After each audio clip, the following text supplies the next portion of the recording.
ನಮಸ್ಕಾರ, ವಿವಾ ನ್ಯೂಸ್ ಮತ್ತು ಎಂಟರ್ಟೈನ್ಮೆಂಟ್ಗೆ ಸ್ವಾಗತ. ನಾನು ಮೀನಾಕ್ಷಿ ರಾಠೋಡ್. ಕೆನಡಾದಲ್ಲಿ ಲ್ಯಾಂಡ್ ಆಗಿ ರನ್ವೇಯಲ್ಲಿ ಸಾಗುವಾಗ ವಿಮಾನ ಪಲ್ಟಿಯಾಗಿ ಹೊತ್ತಿ ಉರಿದ ಘಟನೆ ಕೆನಡಾದ ರಾಜಧಾನಿ ಟೊರಂಟೊದಲ್ಲಿ ಸಂಭವಿಸಿದೆ.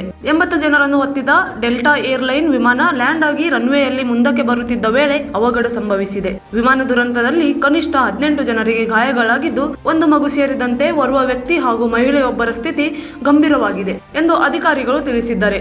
ಘಟನೆಯಲ್ಲಿ ಯಾವುದೇ ಸಾವು ಸಂಭವಿಸಿಲ್ಲ. ವಿಮಾನ ಅಪಘಾತಕ್ಕೆ ನಿಖರ ಕಾರಣ ತಿಳಿದು ಬಂದಿಲ್ಲ.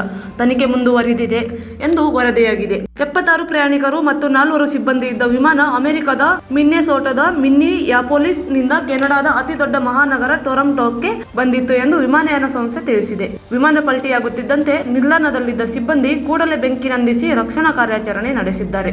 ಬಳಿಕ ಗಾಯಾಳುಗಳನ್ನು ಹೆಲಿಕಾಪ್ಟರ್ ಮೂಲಕ ಆಸ್ಪತ್ರೆಗಳಿಗೆ ಕರೆದೊಯ್ಯಲಾಯಿತು. ಘಟನೆಯ ನಂತರ ವಿಮಾನ ನಿಲ್ದಾಣದಲ್ಲಿ ವಿಮಾನಗಳ ಹಾರಾಟವನ್ನು ಸ್ಥಗಿತಗೊಳಿಸಲಾಗಿತ್ತು. ಸುಮಾರು 2 ಗಂಟೆಗಳ ಬಳಿಕ ವಿಮಾನ ನಿಲ್ದಾಣದಿಂದ ಸಂಚಾರಕ್ಕೆ ಅವಕಾಶ ಮಾಡಿಕೊಡಲಾಯಿತು ಎಂದು ಅಧಿಕಾರಿಗಳು ತಿಳಿಸಿದ್ದಾರೆ. ಈ ಪ್ರಕರಣದ ಬಗ್ಗೆ ಹೆಚ್ಚಿನ ಅಪ್ಡೇಟ್ಸ್ಗಾಗಿ ವಿವಾ ನ್ಯೂಸ್ ಮತ್ತು ಎಂಟರ್ಟೈನ್ಮೆಂಟ್ ನೋಡುತ್ತೀರಿ.